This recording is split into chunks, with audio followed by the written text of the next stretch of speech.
E como vive a tua alma, não farei tal coisa. Então diz Davi a Urias: demora-te aqui ainda hoje. Davi vai tentar mais um pouco, ele não conseguiu ainda. Fica aqui hoje e amanhã.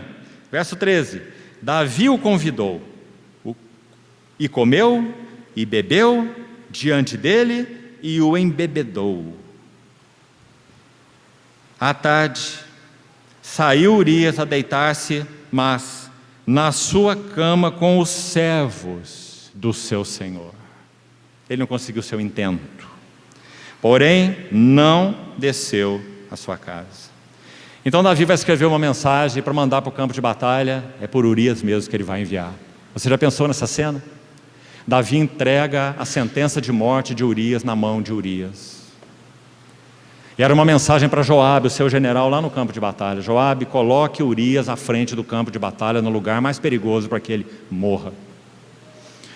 E Urias leva a mensagem com as suas próprias mãos. E obviamente ele não lê a mensagem, porque a mensagem não era para ele.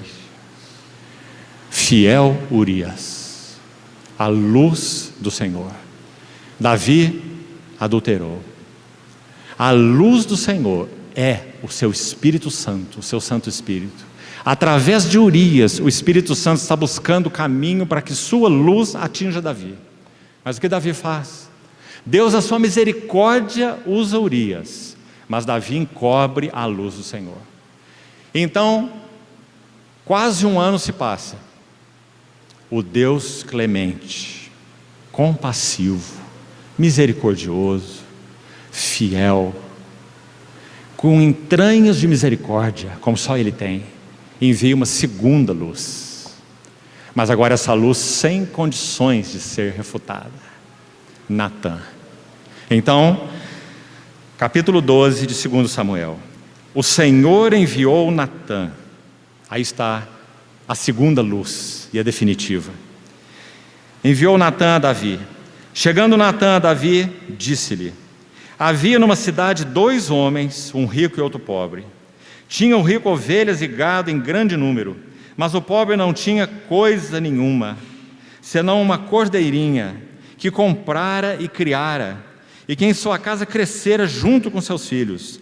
Comia do seu bocado, do seu copo bebia, dormia nos seus braços e a tinha como filha. Ou seja, um animal doméstico. Naquele tempo não se criava cachorros, cachorros eram vadios, né? Esse era o animal de estimação na parábola, a ovelhinha, criada junto com os filhos. Vindo um viajante do homem rico, um viajante ao homem rico. Deixa eu parar um pouquinho aqui, deixa-me ler o versículo primeiro. Vindo um viajante ao homem rico, não quis este tomar das suas ovelhas e do gado para dar de comer ao viajante que viera a ele, mas tomou a cordeirinha do homem pobre e a preparou, claro, matou, cozinhou e a preparou para o homem que lhe havia chegado. Deixa eu dizer uma coisa aqui. Natã, o profeta, está usando uma parábola, evidentemente. Agora, o que interessa para nós aqui, e é tão lindo, irmão, para você meditar. No contexto oriental, essa mensagem foi muito clara, mais do que seria para nós. Para nós é claro porque nós já conhecemos a história que vem em seguida, né? Mas a parábola em si, no contexto oriental, já falava coisas importantes para Davi, que era um homem oriental. Então, qual é o sentido desse termo, um viajante que veio ao homem rico? Esse homem rico é Davi. O viajante que veio ao homem rico, assim, um erudito, um bispo do século passado, chamado Patrick, interpretou de maneira muito interessante essa parábola. Esse viajante que veio ao homem rico, Davi, são, nas palavras de Colossenses 3,5, escute: fazei morrer a vossa natureza terrena, a prostituição, a impureza. Agora ouça esses dois: a paixão lasciva. E o próximo, o desejo maligno. Colossenses 3,5. O viajante que veio ao homem rico. Paixão lasciva e desejo maligno. Ora, irmão, sejamos honestos. Nenhum de nós é ingênuo o suficiente para dizer que esses pensamentos não viriam a este homem rico.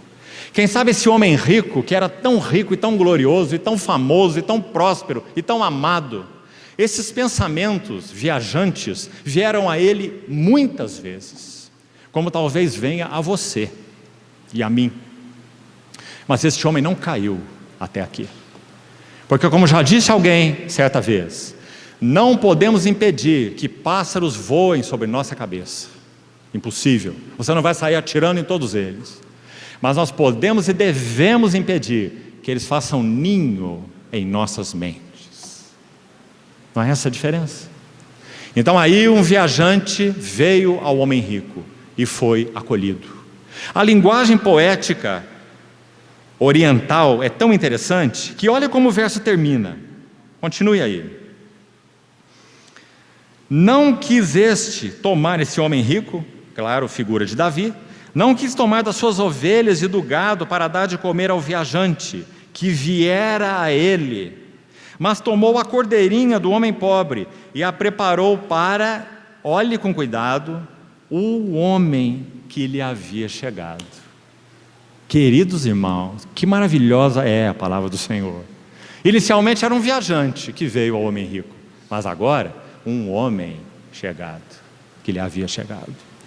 Se nós não cuidarmos dos pensamentos viajantes, eles se tornarão homens chegados. E quando eles se tornarem homens chegados em nosso coração, a ruína está decretada. Porque aquele que inicialmente era um viajante que foi acolhido, agora é um homem chegado. E esse homem, quando é acolhido dessa maneira, um homem chegado, ele gerencia a casa. Ele colocou o homem rico a serviço dele. Então esse homem rico vai até o pobre, verso 3, verso 5, Natã continua.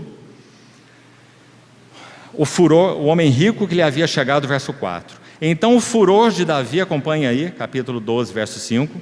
O furor de Davi se acendeu sobremaneira contra aquele homem e disse a Natã. A ira de Davi se acendeu contra que homem? Contra o homem rico, figura dele mesmo. Tão certo como vive o Senhor, o homem que fez isso deve ser morto. E pela cordeirinha restituirá 4 vezes, porque fez tal coisa e porque não se compadeceu. Precisamos parar de novo aqui um pouquinho. O Senhor nos ajude a podermos ainda entrar no Salmo 51. Mas não podemos perder esses detalhes. Por que Davi diz o que ele disse aí? Irmão, ouça com atenção. E que o Espírito Santo fale ao nosso coração. Como já dissemos, Davi amava o Senhor e amava a palavra do Senhor. Em torno dos seus 50 anos, Davi baixa a guarda, como nós já explicamos. Então ele é invadido pelo viajante que se torna um homem chegado no seu ser interior. Então, no verso 6, quando ele diz que esse homem deve ser morto e restituir 4 vezes mais, de onde ele tirou isso? Ele conhecia muito bem a palavra do Senhor. Como já foi lembrado aqui hoje a nós, legislação de Deuteronômio, por Moisés, cada rei em Israel deveria ter uma cópia particular do livro da lei, para sua leitura diária, para que ele pudesse ser um rei segundo o coração, a mente e a vontade do Senhor em Israel. E Davi não apenas fazia isso por legislação, mas ele fazia isso porque ele amava o Senhor e a palavra do Senhor. Então, só para que fique claro para nós, deixe aí, por favor, já voltamos, marcado esse texto, abra rapidamente Êxodo 22, 1, e veja de onde Davi tirou o que ele falou aqui. Êxodo 22, versículo 1, rapidamente. Se alguém furtar boi ou ovelha e o abater ou vender por um boi, pagará 5 bois e 4 ovelhas por uma ovelha. Você pode imaginar isso, irmão? Davi está em convulsão, não é? Ele está agonizando, ele está em fúria, ele está com a sua consciência profundamente acusada. Quase um ano se passou, Davi está em amargura de espírito. Natan vem contar uma situação dessa para ele, e como já falamos, ele ainda não compreendeu nada, mas o seu coração reage segundo sua consciência. Compreendeu? Então ele diz: isso é um absurdo, isso não pode acontecer no meu reino, esse homem tem que ser morto. Mas a sua mente está lúcida para lembrar da lei que ele ama, da palavra que ele conhece, ele não a perdeu. 4 vezes mais por uma ovelha. Êxodo 22, 1. Seguindo então, segundo Samuel, capítulo 12, verso 7. Então disse Natã a Davi: